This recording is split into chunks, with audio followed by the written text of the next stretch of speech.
It's been a long time. We shouldn't have left you. Oh, we are Without a back. dope beat to step to. Welcome everybody to Brown Wealth Radio here on TGN Latinx and the Good News Radio Network. And you can catch us always on YouTube at the Brown Skin Investors YouTube channel and also TGN Latinx. I am joined by my boy Dogra. What's up? Rennie. Hey. Your boy Rix. Jesse. Dímelo, mi gente. And our very, very special guest, Maribel Francisco from Our Wealth Matters. Yes. Welcome. Woo. Yeah. Yes, thank you for having me. Yeah. It's our pleasure. So this week we had a very interesting time yesterday. We joined our boy Cesar Leo on Cesar Absolutely. Leo Knows It All. And if you haven't checked out his show on TGN Latinx and the Good News Radio Network, you should. Tuesdays at 1 p.m. we had a very fun conversation. Rennie, Jesse, and myself, we joined the conversation. And it was a good time. What you thought about what you think Bro, about it? I had a great freaking time, man. Like, Cesar Leo will make you think. That's for sure. he'll You make might you not think. agree with what he's saying, Yeah. but he stirs the pot, and I like what he's cooking over there. Yeah, Rennie, what'd you think when you joined? Oh, absolutely. I think it's so important to make sure that, you always listen to differing viewpoints. Yes. And our viewpoints can be very different. But at the end of the day, I really appreciate it. So much love to the homie Cesar Leo. Yeah, he allowed me to even get on while I was at work. So I was at work. I had to tell my teachers, I was like, hey, give me like an hour and a half. So, I heard Dogra was like, I already got way too deep into that conversation when he was on our show. So I'm Yeah. gonna give him a break. Yeah. I couldn't go out a minute second round. But shout out to Cesar Leo for letting For us join sure. them, man. I can't wait to be invited to the next one. I can't wait for the next movie because I love them. Great freaking movies. That was a But great Jesse- movie. Do your thing, my boy. Dímelo, mi gente. Señoras y señores, niños y niñas, welcome everyone to Brown Wealth Radio. We are here today. This is episode number 21, Wow. aptly titled Coming of Age. Is that what with we're Actually, we Maribel. titled it Maribel Francisco. Well, there you know? go. So there we go. So we got a Forever pretty young. Yeah. absolutely. There you They're go. I coming of like age. it. There I you like go. it. So we got a pretty dope show lined up for you today, folks. Especially since we have our very special guest in the building. But let me give you a rundown of the show first, and then I'll give you the scoop on our guest. So first, we got more financial news that impacts you. One story about a credit bureau that shafted a whole lot of people. We won't say whether or not those people were of a certain race or not, but a lot of people were impacted by this. We have a story that's starting to paint a very different picture from what the White House is telling us in regards to what a recession is. And I'm talking about layoffs, folks. We're going to see what this looks like in today's economy. And you already know we got you covered with El Mercado. And Rix, I think we're going to get that más maíz you've been We're looking about to for, start right? making some tortillas with all this maíz we're getting right now, man. It's about to be good. And now the reason all of you actually tuned into today's show, let me introduce you to all of you for the guest of the night. She is the CEO, founder, and immigrant personal finance coach of Our Wealth Matters, the amazing Maribel Francisco. Yeah. Hola a todos. Hola. Welcome. So welcome, man. Welcome to the show. We are super you. excited to have you here today. But before we let you get into you and start talking your talk, there's something that my man Rix needs to get off. I got to let's get make it that off. happen, man. Well, it's not going to be the Whoa. mask. I'm not going to get that off, but we are going to do the disclaimer, and that is that our content is intended to be used and must be used for educational and informational purposes only. It is very important to do your own research, aka do your homework before making any investment decisions, and it should be based on your own personal circumstances. Investing has inherent risk, and past performance does not guarantee future results. You should take independent financial advice from a professional in connection with or independently research and verify any information that you wish to rely upon, whether for the purpose of making an investment decision or otherwise. Let's Hey. go. Oh, how'd I Pretty do? Smooth and fast. Yeah. Smooth. It's usually one or the other. You got it both this time. AKA the story of my life. I'm covered. You know? But I let's mean, keep since this you're going. not taking the mask off, why not just like make it a button and just Right? like save yourself the time? Oh yeah, we already do it. It's funner to do it live. I'm not gonna lie. What's the 411? Well, let's get into the news this week. So because this week we want to make sure we dedicate a lot of time to our wonderful guests. Our segments here are going to be a little shorter this week, but we're still going to bring you some amazing news that we want to make sure you're aware of. Well, I don't know if it's amazing news, but we want to make sure you're aware of it. So first off, credit giant Equifax sent lenders incorrect credit scores for millions of consumers this spring in a technology snafu with major real-world impact. That's what it was. In certain cases, the errors were significant enough. The differential was at least 25 points for around 300,000 customers that some would-be borrowers Would-be borrowers may have been wrongfully denied credit, the company said in a statement. While Equifax did not specify dates or figures, a June 1st alert from housing agency Freddie Mac to its clients said Equifax told the agency that about 12% of all credit scores released from March 17th to April 6th may have been incorrect. Equifax tracks the credit history of millions of borrowers, almost all Americans, and sells that information to banks and other lenders. As one of only 3 major credit reporting companies, Equifax plays an outsized role in the credit score business. Its information helps lenders set interest for borrowers or deny borrowers seeking mortgages, car loans, or credit cards. And I'm just going to go ahead and say that is some bullshit. That is. Yo, Chris, your voice completely changed this episode, bro. That sounded just like Rennie, huh? I was gonna cover that one. That was great. Nah, it's all good. It's all good. We were challenging him on his energy, so he said, "Hold He might be taking over some things I do, so I have to take over some things he's supposed to do. He said, hold my beer. But 12% to dude, mess up on 12% of would-be borrowers is just, it's incredible to me, because just imagine how many of those people are gonna get, as you said, shafted. Hold on. No, we gotta do it now with the clink, clink, clink, clink, clink, clink, clink, clink, The clink. gems. Just because like we know who it impacted the most. You know what I mean? And it's people that credit's not where it needs to be, and those 30 points really matter. And that was the difference for qualifying for a bigger home, for qualifying for a car, or getting a terrible interest rate more than they should have. And it's just unbelievable. I don't know what a technology snafu means. Yeah. You know what I mean? Right. Like, come on. Well, This is what your job is. one of the things I read was that so this came out apparently a little while ago, like this was like May-ish, that it actually occurred. They weren't going to do anything about it. It wasn't until the Wall Street Journal published the story this week that they were like, oh yeah, now we're reaching out to lenders to let them know that all of these people could have been impacted. Because now some of these people will, if they got qualified but at a bad rate, they could potentially be getting a refund. They should be. But let's be real. How many really are going to get that opportunity?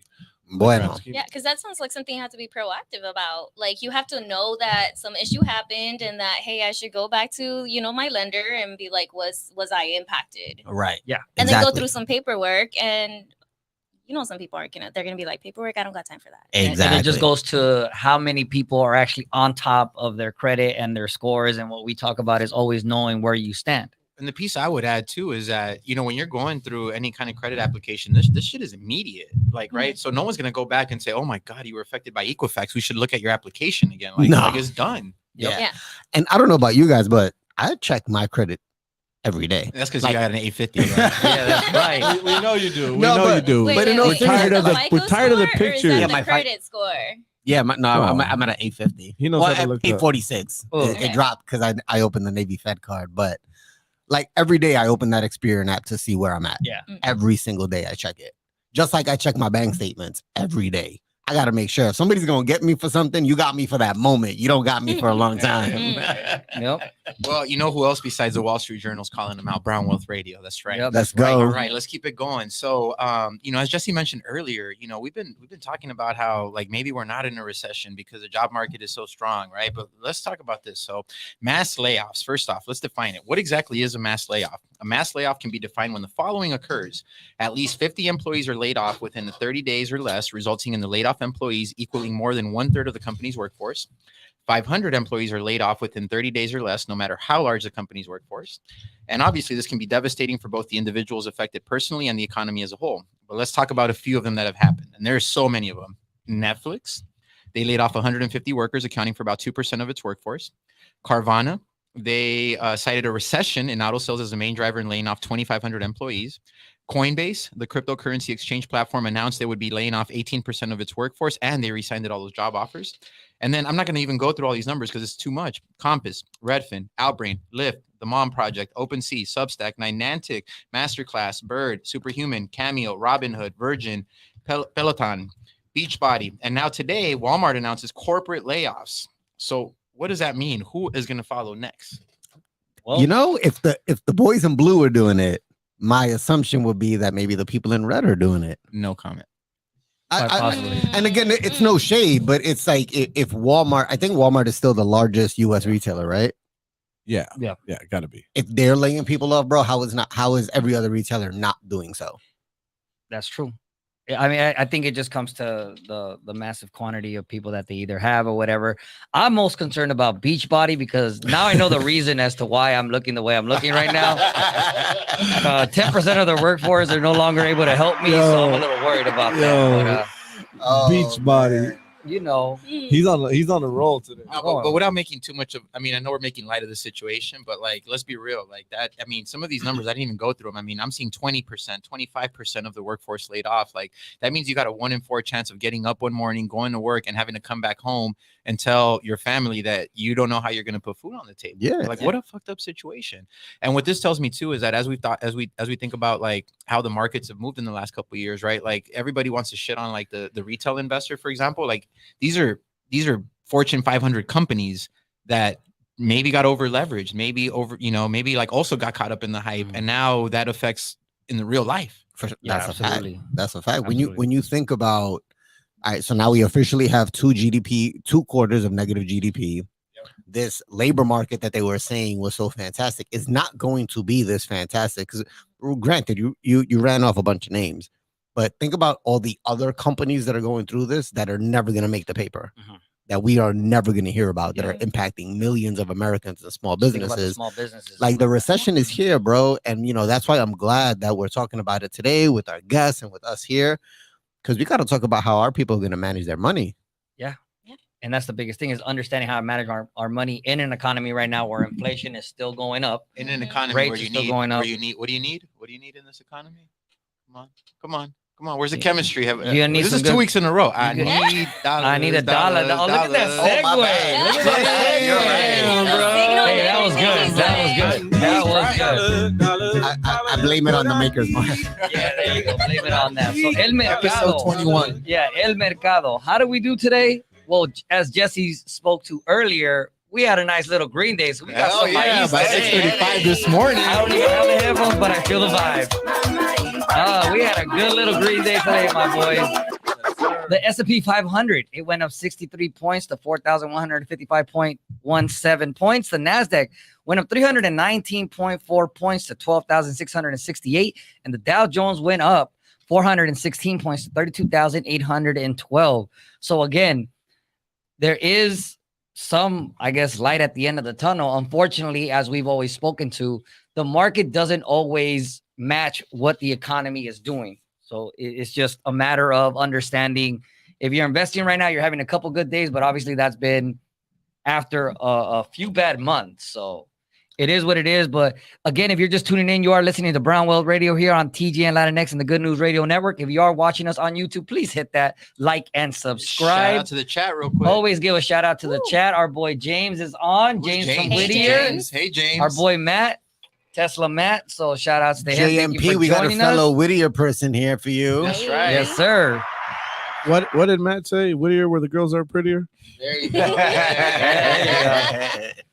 So let's keep this going, man. Let's talk a little bit of earnings, right? All right, well, let's jump right into it. Because it ain't dinero. Y aguacero.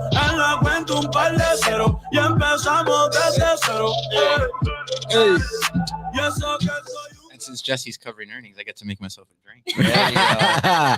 Let's get it, folks. Well, let's see if I can find my notes. Well, there we go. Ladies and gentlemen, today earnings, we are going to cover AMD, an American chip maker who a lot of people were expecting or waiting for the earnings to come out. So let's jump right into the numbers, folks. So expected earnings per share was $1.04. They actually came in at $1.05. Expected revenue, $6.53 billion for the quarter, and they came in at $6.55 billion. Now, interesting fact, AMD has beat on both EPS and revenue expectations each of the last 4 quarters. That's pretty impressive. Especially the way that things have been going. Yeah. Yeah. Now, when you think about that, I don't know if you guys have been paying attention to the news, but the CHIPS Act is passing through Congress, has made its way through. It's going to hopefully get signed by Biden this week. Now, that's X amount of billions of dollars that are going to American chip making companies. Yeah. Now, realistically, the bulk of that money is going to wind up going to Intel. But AMD continues to make a name for itself. Now, if you're following AMD year to date, AMD is down 37%. Ouch. Ouch. Over the past 30 days, though, it's been up 30%. Hey. And over the past 5 years, it has been up over 600%. Wow. Like, I remember a really good friend of mine growing up, he was into like making his own computer. Shout out to Ryan. Damn, what's up, Ryan? Yeah, that hey, must be a Ryan. smart guy, right? And he would always talk to me about like AMD processors, AMD chips when he was making like his own computers. Damn, what were they trading at then? Dude, like $9. Wow. Damn. So shout out to AMD. They continue to do what they need to do. There's a lot of other companies that'll continue to benefit from the CHIPS Act, but to see AMD continue to really, if you look at their presentation, they're taking a lot of business away from Intel. Yep. Like the biggest market that they're taking over is the data centers. And that's where Intel was making its bread and butter.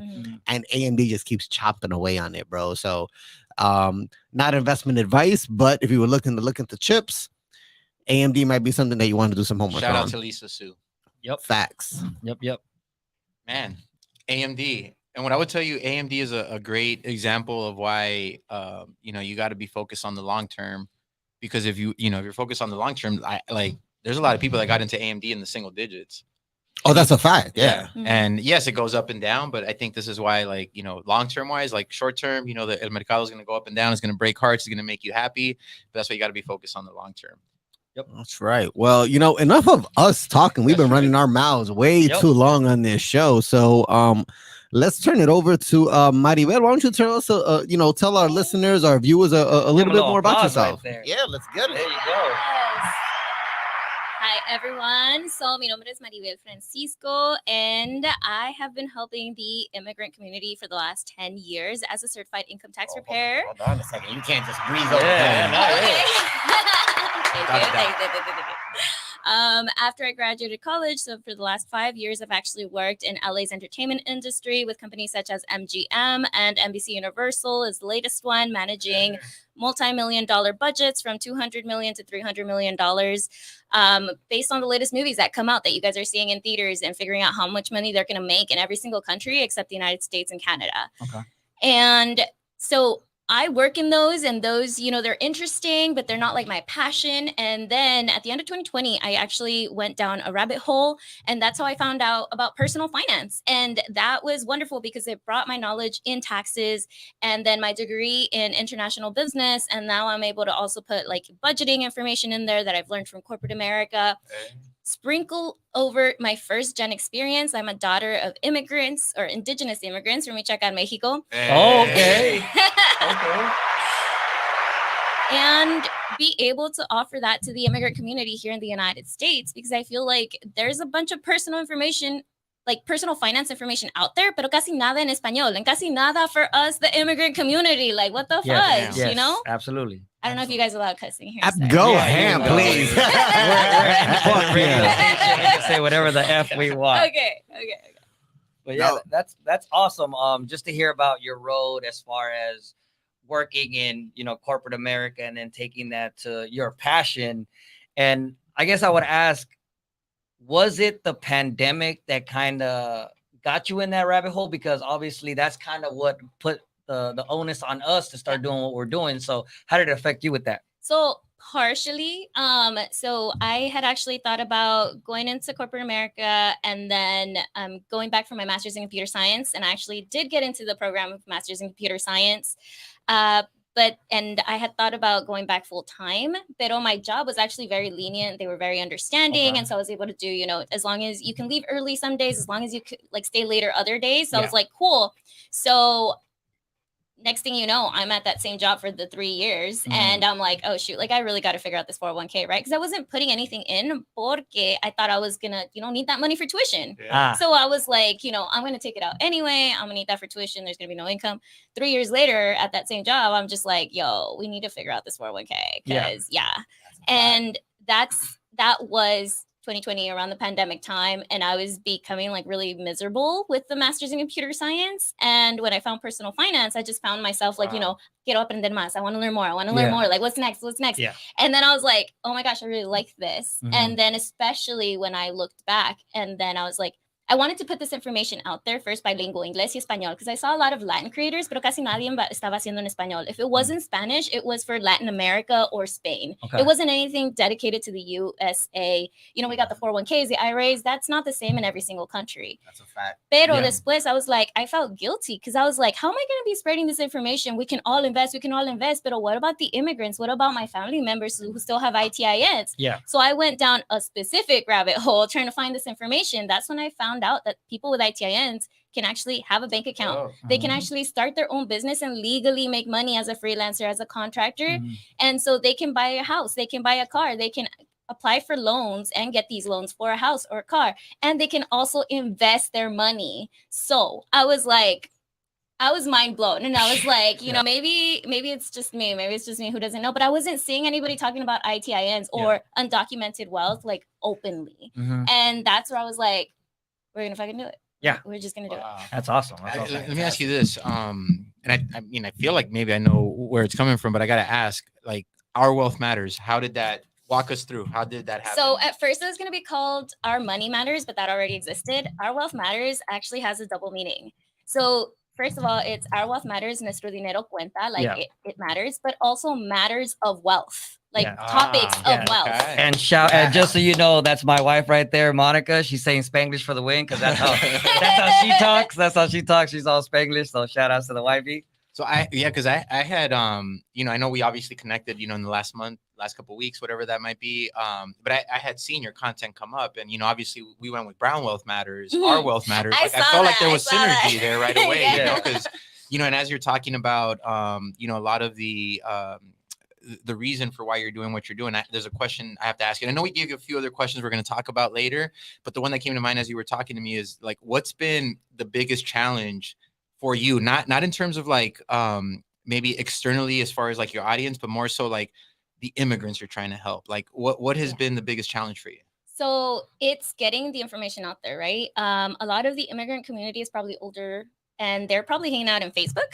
El face. And I'm- face. And then El Face, and I'm hanging out on Instagram with the millennials. Yeah.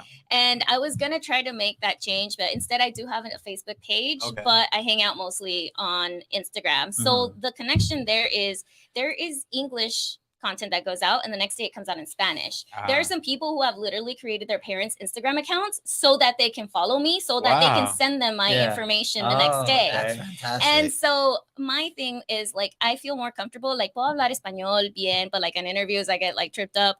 Pero my comfort zone, I've realized, is like a little bit more English. So I'll make that content, and that reaches the first gen. So like the people who are about my age, the millennials here in the United States.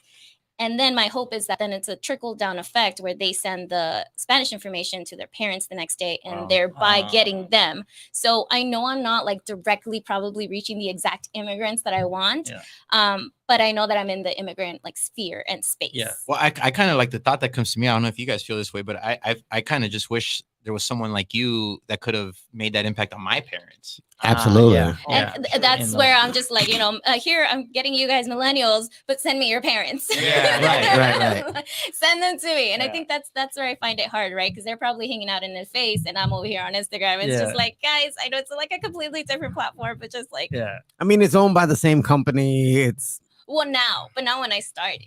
Ah, Correct. that's true. Yeah. correct. I remember in the infancy of the Brown Skin Investors, we used to do our posts in both English and Spanish. And I remember specifically my cousins on Yeah. the face were like, why did you In guys stop face. doing it in Spanish? You know, it wasn't Yeah. hitting the same. Did you tell your on cousins Instagram. because you didn't like it? Yeah, Yeah, true. You didn't like it, subscribe. you know. and I think that's where Rennie was coming from, right? For us, when we first started, that was one of the things we were trying to do, but we got zero responses on the Spanish it's content. definitely a lower response, but that's my thought though, right? Once I get enough millennials, they're going to be sending it over to Yes. their parents, and that's where it's going to pick Yeah. up. Just because it isn't picking up right now doesn't mean that it's not impacting anybody. Shout out to our Gotia Shorty. She's back. One of our day ones, always supporting. Yeah, I was gonna say too, because and I get that part, and I think for us, I think we maybe gave up too soon. And as I'm feeling your energy, I'm like, damn, maybe Yeah. that's what it was. But I want to get your thoughts a little bit on the concept of I was an undocumented immigrant for about 6 years of my life, and it was early on, and I'm very fortunate that I'm at where I'm at now, because I know so many people who don't have it that easy. I always felt like we were living in the shadows. Like, do you get that sense from the audience that you're working with? Yes, and that's the part where it's difficult because you want to make it a safe space. And I know right now it is a safe space because I haven't exploded yet. But I know once you explode, Yes, I like that you said Yeah, yes. yeah, I like that, manifest that. Yes, for sure. Humility, see? There you So go. I definitely know that once even other creators who are just bigger, right? They're not even dealing with this sensitive issue. They're like, once you explode, you go viral, be ready for the trolls. So I know they're going to come. But from another creator, it's like, I have also heard, make a space that you feel comfortable in. If you can't feel comfortable in the space that you have created, then you need to shift something, right? So now I'm not beyond blocking people that come for me. And right now they're not coming with racist shit. They're just what's your name? Where are you from? You married or not? And I'm like, okay, block. It's not what I'm here for. Move on. We had some trolls early on. Remember that? Yeah, we did. When we were first bringing out our Brown Wealth Matters merch, and you get the whole thing. Why is it only brown? And so it you get those topics, and it's just about being able to explain, this is our platform because this is who we want to reach. Yeah, because it's so also another creator she also does it only for first gen, and sometimes she'll be like, hey, first gen, we need to do our wealth, and she'll get Caucasian people coming and going well, why not us? And she's like, well, I don't do my content with you in mind. Yeah. And I agree, because there is so much content already out there for the Caucasian people. Yeah. We're trying to create a little piece of the internet here where we can reach the undocumented community and the people that speak English and the people that have Spanish speaking parents.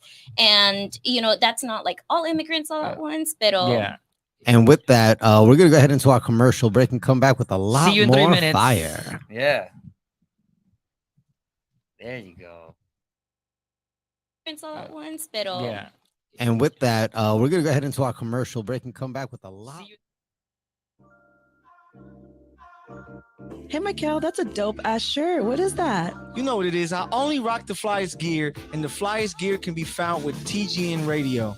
Where did you get it? TGNradio.net. Go onto the page, click TGN Shop Store, and you can get everything you need. I'm getting mine right now. Make sure y'all do the same. Go get your TGN merch. Enjoy your show.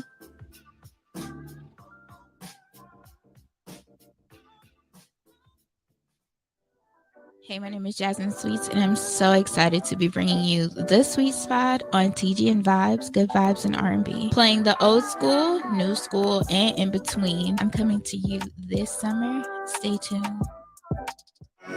What's up, friends? It's Iron Friends. We're here at the Podcast Pit LA. It was so fun. We came to rep the IE. I think we did a pretty good job. So shout out to the Podcast Pit for having us. Shout out to TGN. You guys should definitely check them out. You should check me out, Saul V. Gomez. Y'all can find me at I Know Caesar on IG. You can find me at airbear_IE on IG. And you guys can find the podcast at Iron Friends on every social media network, except for OnlyFans. That's coming soon. So stay tuned. So follow us and follow TGN Podcast Pit. Have a good day, guys. Yo, what's up? This is Rix. Yo, this is Rennie. What up? Dover in the building. What's good, family? This is Jesse, and this is Brown Wealth Radio. And make sure to catch us on TGN Latinx every Wednesday at 8 p.m. Pacific, to be specific. Hey there, business owners. Don't miss our limited time offer. Advertise on the Good News Radio as low as $2 per commercial slot. That's right. Promote your business up to 4 times a day, every day for a month on live radio. If you're interested, email us at contact@tgnradio.net. Once again, that's contact@tgnradio.net. Hey, Jackie, what's wrong? I'm over here running around trying to tell everybody about the Podcast Pit. What's the Podcast Pit? I'm glad you asked. The Podcast Pit is an event where you will find some of your favorite podcasts performing in front of a live audience. Will there be food and drinks there? Of course there will be. It's at Joxer Dailies in Culver City. They have a full bar and a full menu. Hey, I may need to tell people about this as well. Yes, come with me. Let's tell them. The Podcast Pit's coming. The Podcast Pit is coming. Hey, Peyton, you know what I've been craving lately? Some ice cream. Then we have to go to Slush and Roll. They have the best handmade ice cream rolls. You can add any toppings you like. Sprinkles, crushed Oreos, and my favorite, marshmallows. And you can top it off with whipped cream or delicious chocolate drizzle. I just looked them up, and you can find them at 12742 Crenshaw Boulevard in Hawthorne, California. And they even have vegan options, too. They sure do. And they are open from Tuesday to Sunday, 12 to 8 p.m. And I just followed them on Instagram at Slush and Roll. Sounds too good. Let's go right now. Yay! Hey, what's up? This is Jasmine Gates. I am.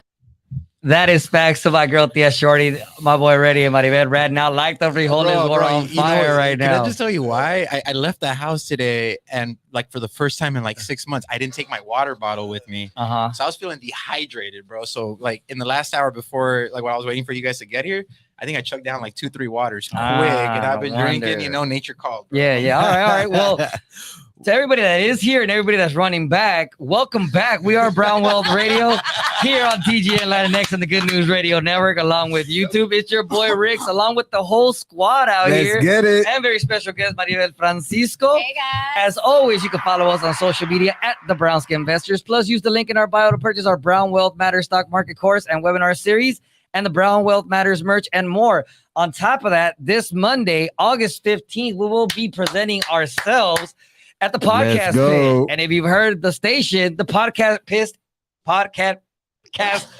is coming. We are going to be at Jockster Dailies in Culver City, but the hits and the top-notch guests keep coming. Next Wednesday, we have an old friend, Stephanie Castellanos, at Purpose Hustle on Instagram, the founder of Uproot Talent, a longtime friend in Boston. She's been doing amazing work empowering talented people of color and co-creating anti-oppressive workplaces. But right now, we are joined by our current guest, Maribel Francisco of Our Wealth Matters. The chat is blowing up today. Thank you so much for everybody that's joining us. Tia Shorty, Reyes, Facts. Yep. I love that quote. They all ran out like they forgot to turn off the frijoles. Yes. So Maribel, again, Chilean thank you for beans? joining us. And Are there Chilean beans? By the way, we don't call them. We call them porotos. Wow. We call them porotos. We call them frijoles in Colombia. They're frijoles everywhere. But you know, we've been talking just kind of a little bit about your beginnings and your starting and things like that. And you mentioned, you know, I haven't gotten big yet, but I don't know anybody in this room that's been featured on the New York Times. Do you guys? Not me. So can you tell us a little bit about what that experience was like for you? First, dust your shoulder off. Real quick. Dust that shoulder off. Okay. Say that again. Again, I don't see anybody else in this room that's been featured on the New York Times. And he's from New York. I meant the question, but thank you for the props. But honestly, how was that experience like? What did you take from that experience? And what do you hope that brings for you and your platform? That experience was really great because I actually got in touch with that reporter beforehand for another article. It didn't end up working out. And then she circled back for this one. And I was like, oh, cool, you know? So it was about millennial money and like our actual fears about it. But when I asked her, like, you know, what exactly, because we had a long interview and I was like, what exactly is going to be written? And she's like, I really want to call out the part where people can invest with an ITIN. And if they're undocumented, they can get an ITIN. I didn't know that. And this is a person who is a New York Times personal finance columnist. Yeah. Like it is her business to know about personal finance. Talk your talk. That's what I'm talking about. Yeah. Hell yeah. So I was like, yes, please bring that up. So that was super great. Since that article came out, I also, someone who worked in the wealth management space reached out and was like, hey, have you thought about pivoting into wealth management? We had a little chat and it was just kind of like a standing offer if you ever, consider it. And I did like a little undercover boss thing. I went on their website to check them out, right? Because like obviously, who is this company? Yes. And they actually had a little thing like, hey, book a 15-minute consultation call. So I was like, I'm gonna book this 15-minute consultation call. And I called them up and I was like, you know, how are they gonna be with people who are low income? What if I say I earn $30,000 or less per year? You know, are they gonna be like, sorry, no, come back when you have more wealth? Yeah. Oh, or if I said, hey, I'm undocumented, you know, I have an ITIN, like what was their reaction gonna be? And the person's reaction, they were actually really nice. And they were like, oh, in the 30 years that I've been in wealth management, I've never heard that term ITIN. I'm gonna have to look that up and get back to you. And I'm like, exactly. Yeah. Exactly. And I was like, these are people who it is their business to manage wealth, and they haven't heard about ITINs. So it kind of let me know that, like, I knew people didn't really know about this, but it's bigger than that, right? There are literally people in the United States and who make it their business to know wealth, who don't know that undocumented people can get an ITIN and can invest with an ITIN if they don't have a social security number. How has your life changed since then? Because I mean, I had to imagine if you're featured on a publication like the New York Times. I mean, I feel like our life changes when we get super lucky with a post and we get like 50 likes. When we get the 100 likes, that's what we got 100 likes, bro. But look at it this way, right? Like, okay, maybe it was on their social media. How many posts do they put per day, right? And I was one of 30 people featured. So you have to like scroll through the whole freaking carousel. Yeah. It also came out in print, but in the Sunday one, the big fat one. Yeah. And you have to like look through several ones, right? Yeah. And at that point, who's reading the New York Times on a Sunday? Jesse. Is Facts. Right? But where do you think the immigrant community is on a Sunday? At the park. Working. We're at the park. They're at the church, bro. Yeah, they're at the churches. Working. They're working. They're not reading the New York Times. Yeah. That wasn't my audience, wasn't there, Absolutely. right? Yeah. So like if one of my posts goes viral, I'm in the medium where I'm trying to attract my people. But in the New York Times, my people aren't there. But you know who is there? The affluent people and those people. So it legitimizes what I'm trying to do with our wealth matters. Puts it in front of more eyeballs. Yes. Puts it in front of those people who their culture may not be directly affected by this, but they still care and want to be allies and want to reach out and be like, hey, let me know if you need anything, if you need help with, looking for more immigrant resources or something. So actually anybody on YouTube, I am looking to expand my network of people who work in the immigrant space. So like immigration lawyers, therapists that specify with like the immigrant community, like send them my way. Instagram, Our Wealth Matters, just be like, check her out. I want to build a network of professionals in the undocumented space and immigrant space, because there's only so much I can do with personal finance, right? But like we as a whole person need much more than just how to take care of our money. That's awesome. Well, and then next question, that's actually a perfect segue. So like, what are some of the top myths that undocumented immigrants are facing that deter them from getting ahead financially or in any space, Yeah. Okay. I was going to do this financially, but I think like I'm going to concentrate on investing. It's like no hay dinero.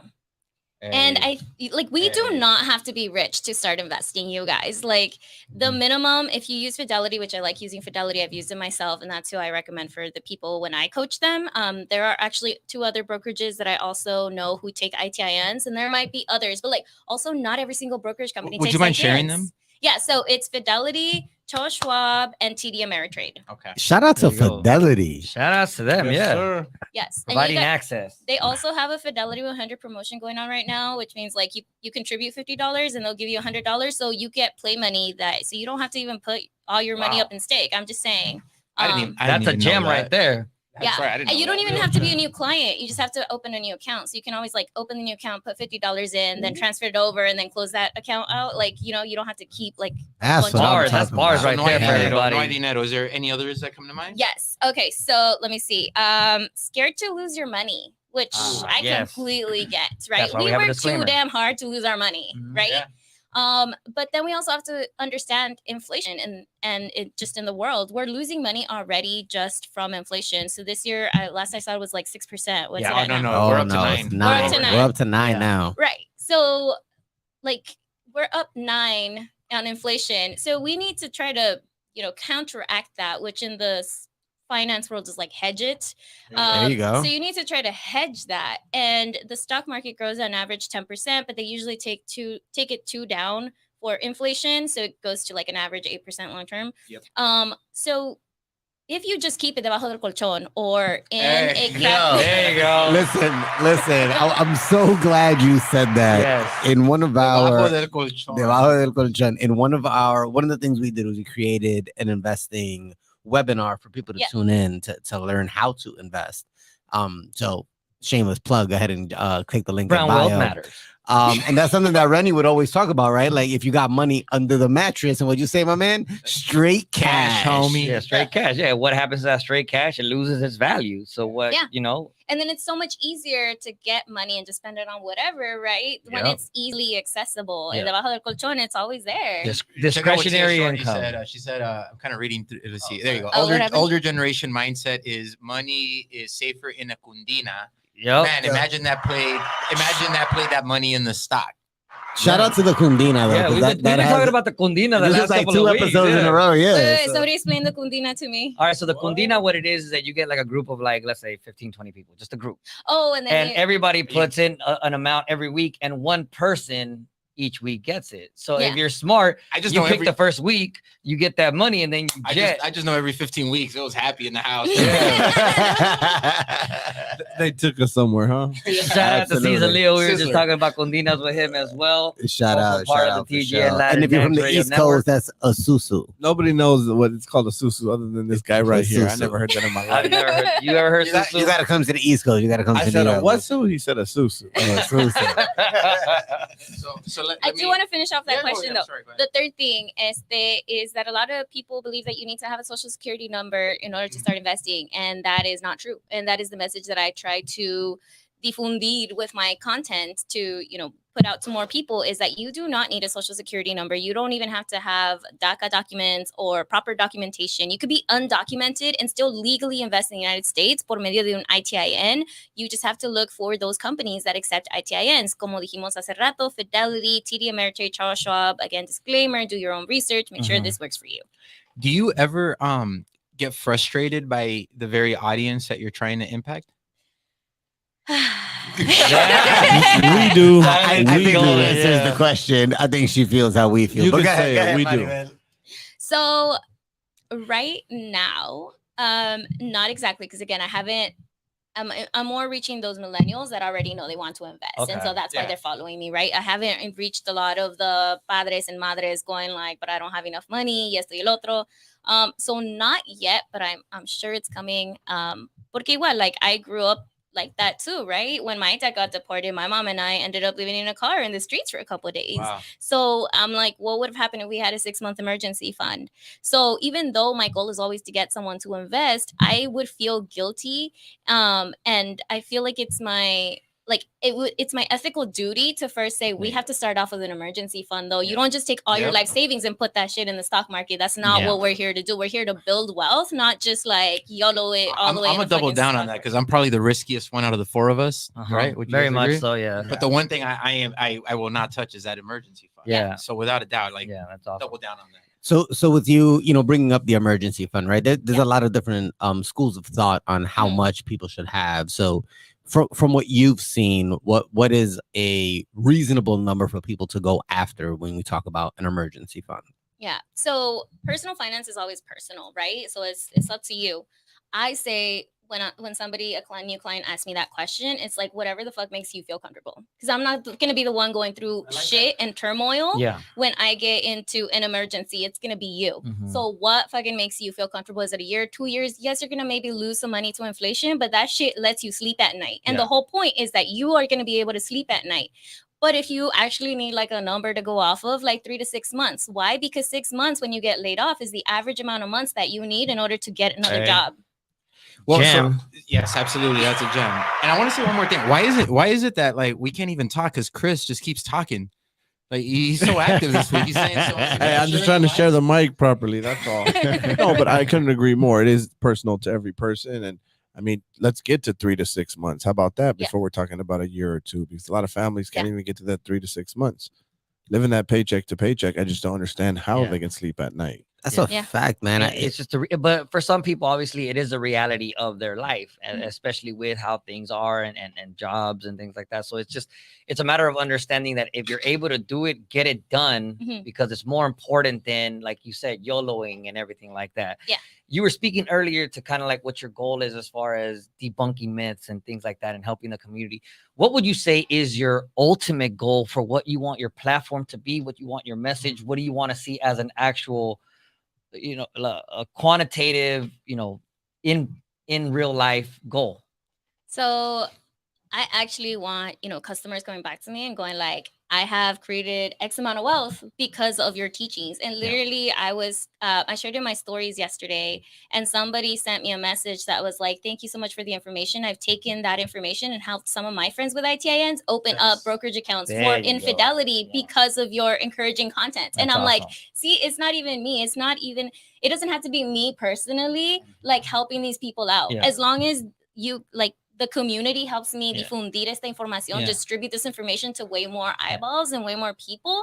It doesn't have to be me personally helping them out. It's the fact that we now know that this shit is possible, that our wealth as a community, as an immigrant community in the United States, where we get so much fucking racism, so much fucking shit, that it's like, okay, forget that, fuck that. We're still going to be working on our wealth. Yeah, that's awesome. That's awesome.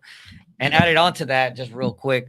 Real quick. There's a bottle. Pass that. Real quick over here. Oh, okay. I saw everybody hold their cup. That's the real quick guy right there. Yeah, so, what would you say that we as a community, like the people that are getting into that space now, whether it's us, my former student Diana, Amigas y Dinero, like how can we help with that? And how can we collaborate and continue to build for this education for our community? Yeah, so I feel like I'm not thinking big enough because I just don't know what's possible. So for now, I'm just like, shout out the content or repost the content or, reshare the content going like, look at this guide that Maribel made on Our Wealth Matters that literally says, can I invest with an ITIN? Yes. And here's the motherfucking guide on how to do it. And just having collaboration. So I've collaborated with a bunch of creators that are now also in the undocu space, but they're probably like undocu professionals or undocu mental health. And we serve the same type of community. And it's super great because we can just complement each other on working on different facets of one same person. So I love what you're talking about because it continues to prove the point of collaboration over competition. Yes, community over competition. Abundance mindset. Exactly. Like there's enough out there for everybody, and we reach more people when we work together. Yeah. Well, and I think also like, as first off, like I just commend you for your passion. And, as you keep talking about what you're doing for the undocumented space, like I can't help it but go back and say, man, like have we done enough for that? So I want to share something with you. So I don't know if you know this, but I'm a maybe part-time rapper now, and I just want to share a couple bars with you because I want to get your response. And yeah, hell yeah, SoundClick. To be honest with you, I go way back. But I wrote this bar. Let me see how much of it I remember because I haven't actually said it in a long time. But it's like, we the ones that you will turn to when you want to build a house, when you want to eat a meal, when you want to clean a blouse, when your car is getting dirty and you want that ride to shine, when you got to get it done but you just don't got the time. While mom and daddy working at the job that really pays them, they paying so our mothers help them with the kids and raise them. A mother can't believe because the children she can't manage, but they listen to Señora and she speak to them in Spanish. So like, yeah, hey, there you go. He still got it. That is the story of so many people in our community. Right. And doesn't it suck though that they're out raising other people's children, pero llegan a la casa bien cansadas and they can't manage to raise us? So like my wife and I want to share the story because we have an amazing nanny. Her name is Yanni. Shout out to Yanni. Hopefully her son is watching our show because she's been asking me like, yo, what do you guys do? Like I want my son to tune in. But for us, like there was a moment where we were like, dude, that's crazy that, at least we're at a place where we can, bring in a nanny who we can support. We feel like responsible for her livelihood. And honestly, like there's been so much that's gone on in that relationship.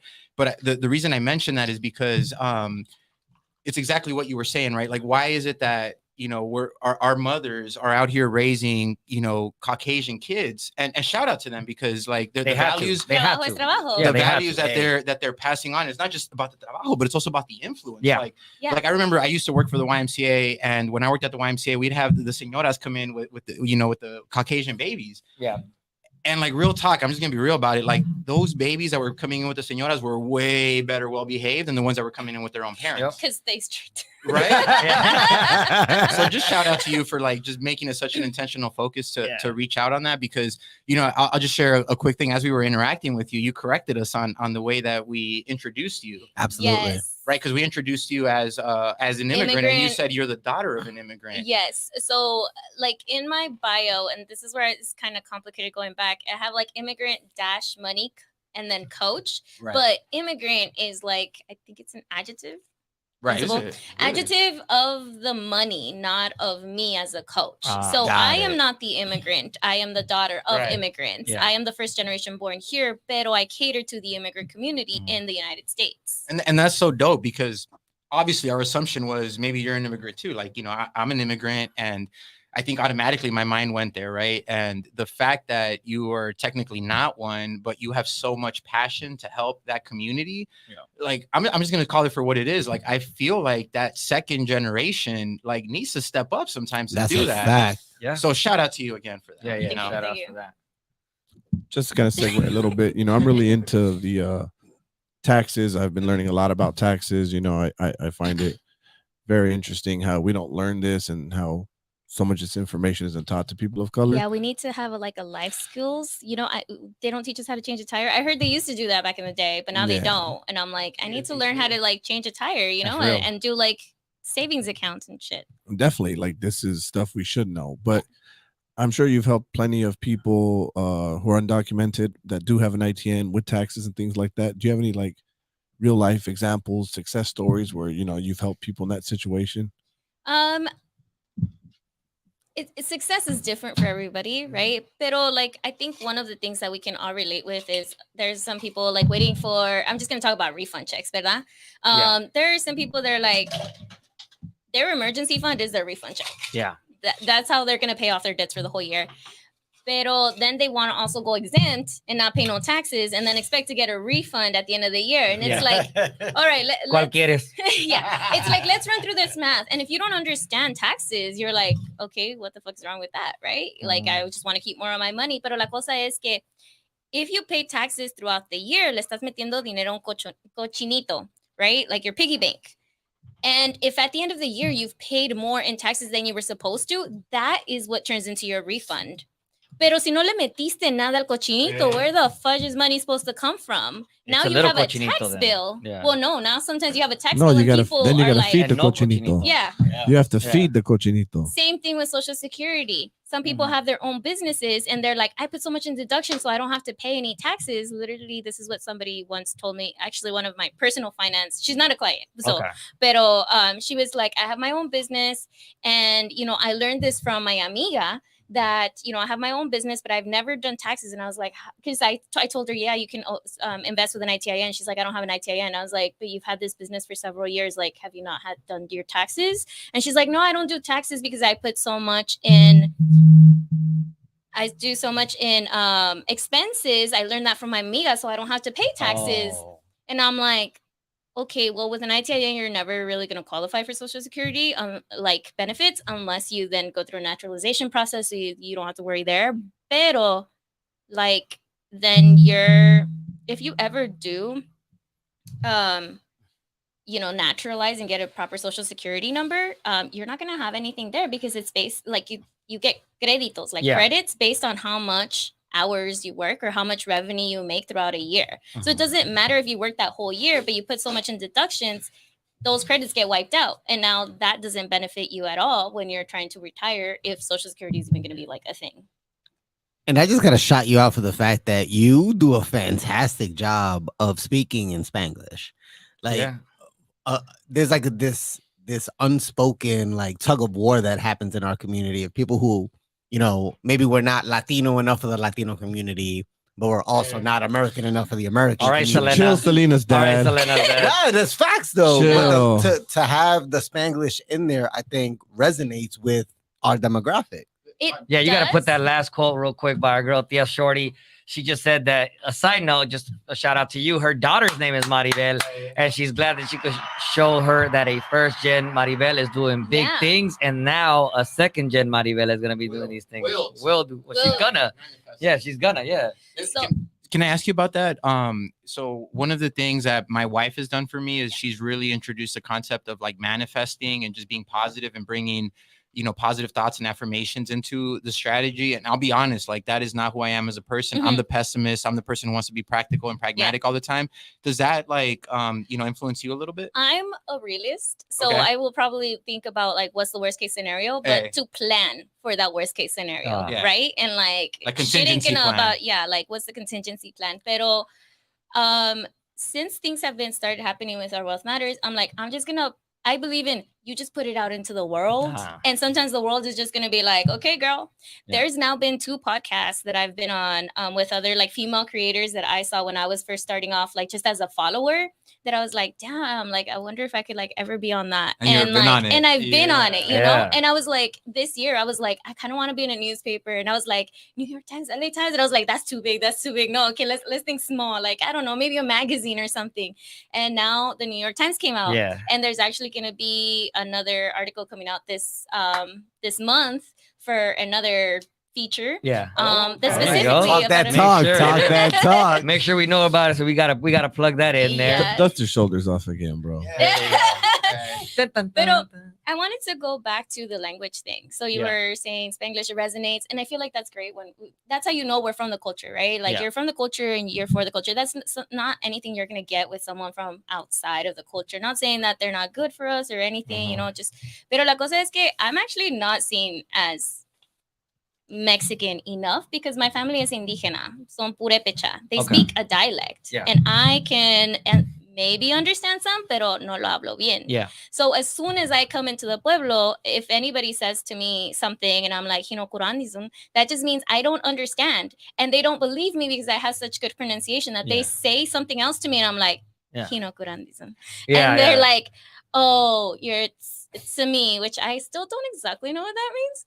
Oturi. You're like, it just sounds like a diss. So I'm gonna take that as disrespect. Yes. So I am not purepecha enough for my family. So even though some people are like, you speak great, like, people see that I'm brown, and like when I traveled abroad, they were like, you're American, and they're like, well, your English pronunciation is good, right? Like you sound American. Yeah. Or like, oh, you're Latina, like, oh, your Spanish is actually good, especially people who have children who don't Maribel, let me pause you for just a second, because we are going to go into overtime, so please stay on for YouTube. We're going to stay on. But before we get off, I do want to make sure we share a very small gift, but a very grateful token of our appreciation for coming in to join us. If you could please pass this over. Everybody, we wanted to get you a Brown Wealth Matters t-shirt and a Brownski Investors hat. Yeah, there you go. Thank you so much for making the trip down here. We really appreciate you for being here.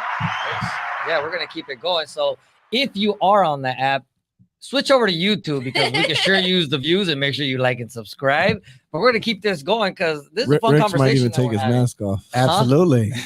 Yeah, no, not yet. We gotta get in the bars, because we haven't. We've been talking a lot about the amazing, important work you're doing, but we got to get to know Maribel as a person. Yeah, so hit me with some bars. Yeah, absolutely. With some bars, man. But before we lose anybody else, like how can people find you? How can they reach out to you? Like how did your content get out? Please let our people know. Yeah, so you guys can find me as Our Wealth Matters, and I have this throughout multiple platforms, but I mostly hang out on Instagram. So I'm also on TikTok, Facebook, YouTube, and like I think I made a Reddit and a LinkedIn. Damn, so like basically everywhere. But I hang out mostly on Instagram. So find me there under the handle Our Wealth Matters. Nice. Let's go. go. So I'm going to go ahead and say for a collaboration that we're going to be doing Brown Wealth Matters and Our Wealth Matters as a hashtag. Our Brown Wealth Matters. Let's go. Our Brown Wealth Matters. Let's go. Go ahead and hit them with the bars, because I got some questions. Okay. All right. So we've learned about Maribel, the CEO, the founder.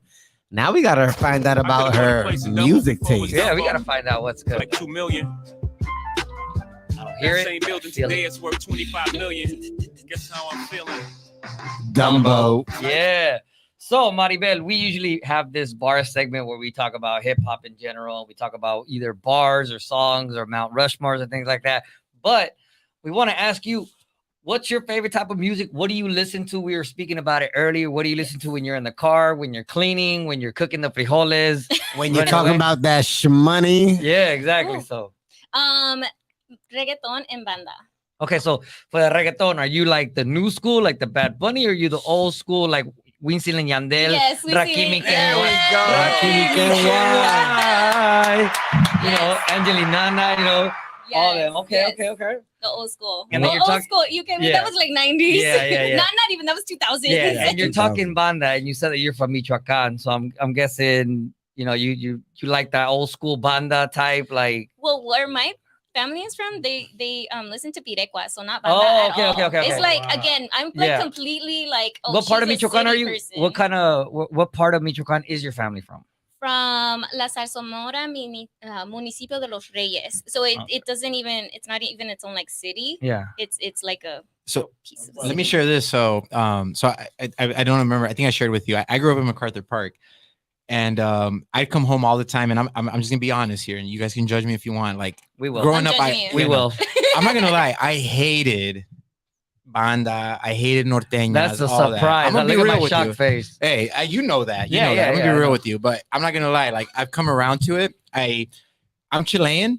My last name is Sanchez. I married Mexican. You My did. You siblings moved married up. Mexican. You married up. You know You what guys I mean? married up. Good So job. at my wedding, we had a banda. Yo. And Oh, word?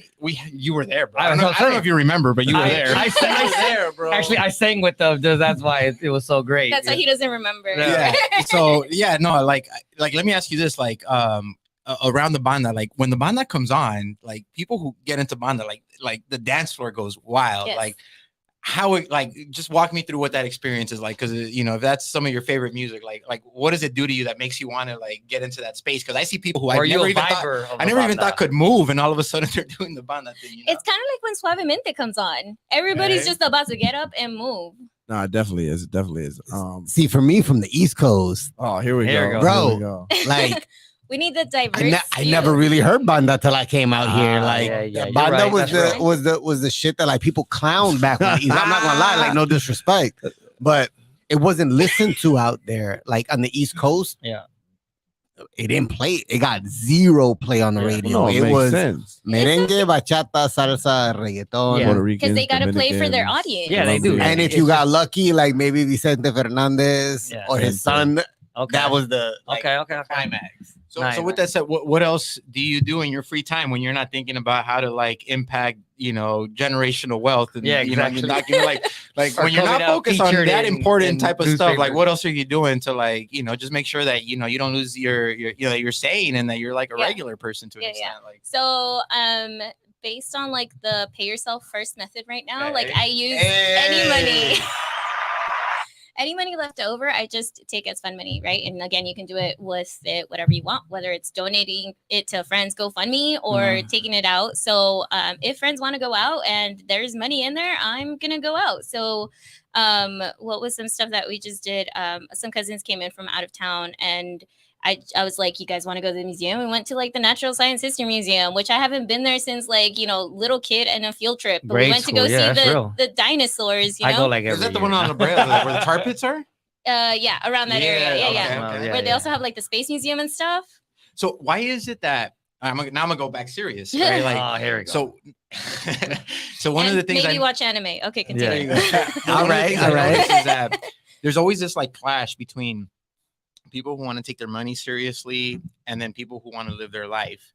And I'm not gonna lie, like I think I'm maybe too much to this extremity. Like I probably need to live my life a little bit more. But then I catch people be like, "Oh, I don't save my money, but I'm on vacation all the time." Like walk me through your perspective. Before I do that, though, I'll share my perspective. My perspective is just that, like, as I've evolved, because I was in that the former space before. Now I'm more in the latter one.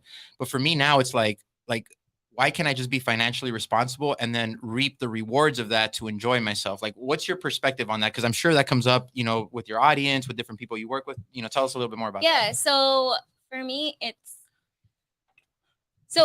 kind of goes back to like if you want to do something in life, right? There's like the three things. Usually you don't have one of the three things: el dinero, la juventud, or the time. Yeah. Right. Oof.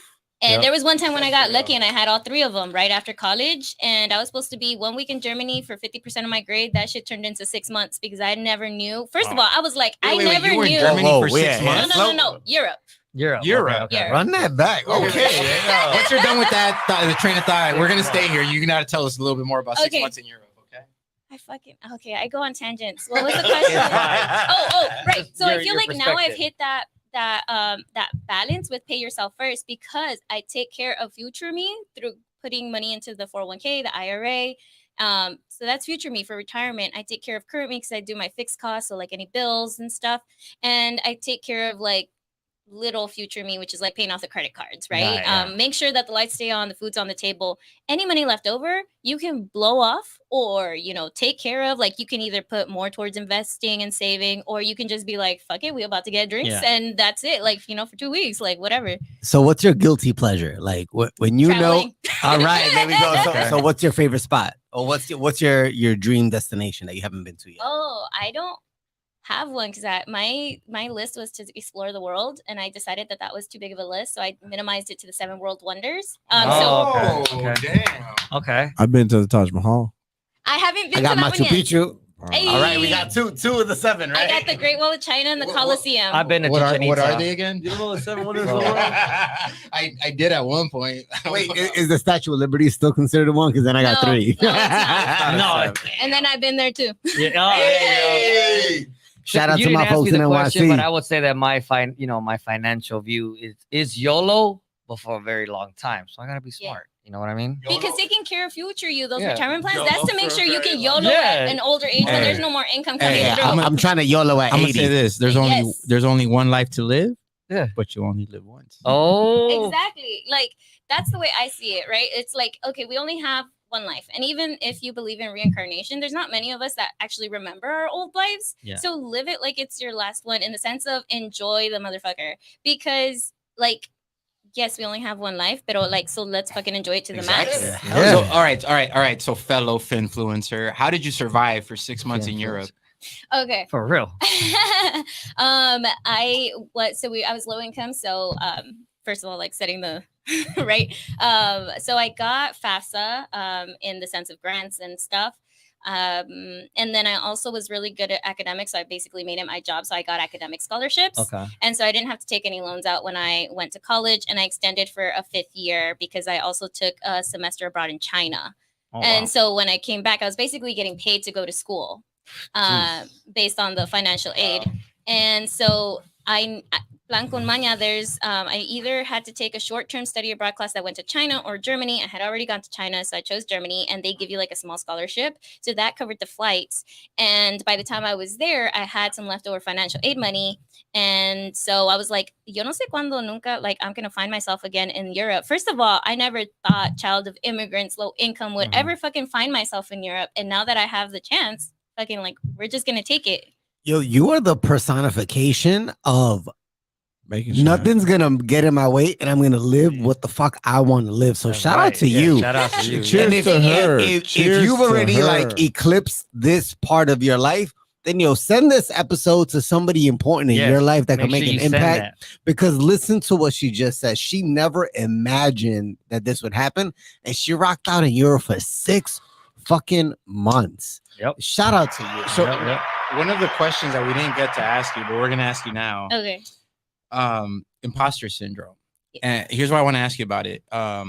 When I still remember, I'm gonna just share a quick story. I went to a all boys Catholic high school, and I remember being with my dad. We went to work at the time. He worked in Chatsworth. I went to high school in like North LA, and we went to like the financial aid workshop. And I'm gonna be real with you guys. Like I was embarrassed to share that we were low income, right? And as I think about it now, it's like, why? You know what I mean? Why, right? But that was something that I went through at the time. So I wanted to ask you about it because you basically just shared that, right? Like, have you ever felt those thoughts in your mind, or have you not? Like, just tell us more about that. So I felt imposter syndrome in the sense of more of like, who am I to think that I can educate the immigrant community? Hey. Who the fuck am I to be like? So also when the New York Times article came out, they never specifically mentioned Our Wealth Matters. They did put it on the byline, like Maribel Francisco, tax preparer, finance manager, and owner of a money coaching business. But they never mentioned the companies that I work for. And you specified that like in your conversations with them? No. So that was also where I was like, Okay. because I didn't want to get backlash from my company or my company finding out if they didn't need to, Yeah. right? If it's gonna come out in the New York Times, fuck it, we're gonna share that shit. I'm not Oh, hell yeah. But if it's not gonna come out, why am I gonna? I'm not. I'm still absolutely. working in the 9 to 5 corporate world. I'm not trying to jeopardize that anytime soon. I until, like, the love shit that shakes you're out. saying that though, because I feel like that's a dynamic that's at play, especially in the space that you and There's us a war are going all on right trying now to with that. influence, There's a like, war going on right now. because realistically, like, I guess I'll ask you about this. Like, there's this thought that you either have to be entrepreneurial, and I don't even know if I pronounced that right. I might have not. Now you got it. I think you got it. time. You got Okay. it right. Entrepreneurial or 9 to 5. Like, it's a bad thing to be 9 to 5. Like, can you share your thoughts on that, please? Yeah. I get benefits and I get yeah. a 401k match. Hell yeah. And it's fucking money, bro. Yeah, like, right. Yo, for all of you out there who are shitting on people who have regular 9 to 5s, let's keep it a buck. Some of these people in 9 to 5s make 3 times what you make in your small business. That's right. That's right. And that's not any shade. Right. The point Just is, don't shade on the other side. no, Yeah. the point is, like, bro, like, money is money, and the more money you're getting in, then that's the goal. Whether it's you got a 9 to 5 and you got a side hustle or 2 or 3. Shout out to Brown Skin Investors, Angelitos. That's right. Shout out. And everyone, if everyone was an entrepreneur, if everyone was self-employed, if everybody was self-employed, Wait. This is UCLA. That can't pronounce. Hey, chill out. Oh yeah. And this is Cal State Long Beach over here. I could do I could do spreadsheets. You know what I mean? I could think in foreign languages. He's but really good at He can do PowerPoint that now. pivot tables, those X That's right. I got the pivot tables on lock, girl. Yeah. But I can't do entrepreneur. But He's like, I he's a rapper no for English. Another one. I'm just so disappointed. I don't know what's going on here. Look, video. I get clowned for talking in cursive all the All right, time at Rainin, home. Rainin. Yeah, I get clowning for talking cursive all the time at home, so I don't care. I got your back. What do you bro. mean talking cursive? It's because apparently when I talk, I like my words just jumble up like I'm writing in That's not cursive. talking cursive, bro. Yeah. That's That's just- cantinfleando. Yeah, like But yeah. Sorry, what was your point? No. I don't even know if I remember my point. But I think that there's always that clash. Like, You were trying. it feels like I'm thinking keep coming back to that word. Entrepreneur. Self-employed. Thank you. Yeah. I'm self-employed. Thank you. It feels like there's always that dynamic of like, yo, I'm gonna shit on you to 9 to 5, but I'm not gonna acknowledge the fact that if you weren't 9 to 5, I wouldn't be able to make money off of you. Yeah, and I think so. Here's something that I very much understand. Right, you're never gonna earn as much money working for somebody else than you are gonna be having your own business. Pero hasta que lleguemos allí, we're trying to bring money home, which means maybe working that 9 to 5 job, 1 or 2 or 3 of those for my hardworking people. So I'm not gonna lie to you. We were having the discussion at home. If I won the Mega Millions, my ass is still going to work because I make too much money not to bring that shit home. Well, not only that, but I'm like, and then invest that. I'm not trying to let anybody know I made the Mega Millions. Hey, you're not supposed to. Yeah, you're not supposed to. All right, I'm hiring you 3, and you guys figure it out. I'll do that. Yo, that's what's up. Just make sure you pay me that bread. Yeah. Oh, exactly. Yeah, just take care of That's me. why. Yo, Justify the what pay. did King Push say? 250 grand, CEO of Good Money. That check don't bounce. and that's real, bro. That at the end of the day, I think it comes down to a certain level of responsibility. And I'm gonna go ahead and maybe speak for everybody in this room, because I feel like all of us are here for a reason, because we've assumed that responsibility. And let's not pretend like that responsibility isn't a burden. Yeah, because it is a burden, and it doesn't mean it's not a worthwhile burden, but it's a burden that we don't mind carrying as long as it's going to bring the people that at least maybe acknowledge that. That's a after us. fact. And as much fun as we're having, and Maribel, thank you so much for being here, because like everything you've shared has been amazing. But I think that if there's nothing else that we get from this, it's like, yo, you got to understand, like, shit is tough out there. Yep. Shit is hard out there. Life is real, yeah. And if we don't like understand that, like right now, like I see people shitting on other people in the middle of a recession. I see entrepreneurs, if I pronounce that right, shitting on 9 to 5 people. I see fucking realtors shitting on other realtors because they can't survive during a pandemic. I see people calling out crypto and stock investors like bro, like we're all in this together. Like, let's have that abundance mindset. Let's do this together. Like, why do I have to fail for you to win? That's a fact right there. We can. So thanks for joining Rennie's thoughts today, everybody. Yeah, I need more of those rants on a weekly basis. Any last thoughts before we sign off, Maribel, just for everybody? I mean, just let everybody know in your family, whether they're documented or undocumented, whether they got an ITIN, DACA, or social security number, they can invest legally in the United States. Boom. Hey, mic drop. So for all of us here in the studio, including Maribel, Jesse, Dogra, Rennie, and myself, Rex, we'd like to thank everybody that's here. Shout out to everybody in the comments. Shout out to everybody that's joined us. Myra, thank you for joining us. We will see you next week. We're going to keep this rolling. And if you like this video, hit like and subscribe. And thank you for joining. And don't forget to follow. Sorry, I'm on one. Blame it on the makers. Follow the Brown Skin Investors. Follow Our Wealth Matters. Make sure you tune in next week when we have Purpose Hustle online. Like, at the end of the day, support it. You know what I mean? Yeah. So we're gonna knock it out. So thank you for joining Brown Wealth Radio. Síguele, my friend. Yo, I'm just gonna put it out there. We ran 14 minutes over, and we still got the most amount of viewers on. So shout out to you, Maribel, because that's because of you. So for real, shout out.